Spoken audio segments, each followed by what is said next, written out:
Böyle canlı Rüzgar gazetesi var. Redaksiyasına. Evet.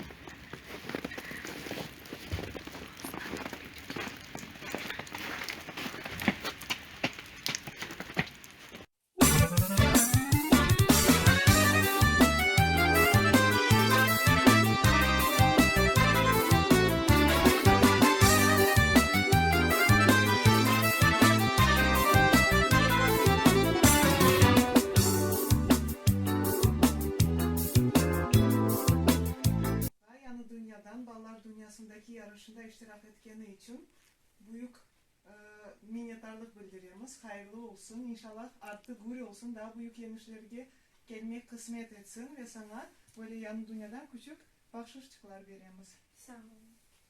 Ne istesen gösterebiliyorsun.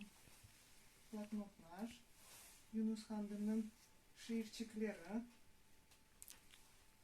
Yıldız mecmuamız. Buna imla, lügat endi bütün hikayelerini, şiirlerini doğru şekilde yazacağım inşallah hatasız. Ve neyimiz var? Benim hayvanlarım degen kitabımız. Sen de bir şeyler koşmak istiyorsun mu? Yok. Sağ olunuz. Siz de sağ olunuz geldiğiniz için inşallah gelecekte gene koşulun, iştirak ediniz. Sağ olunuz.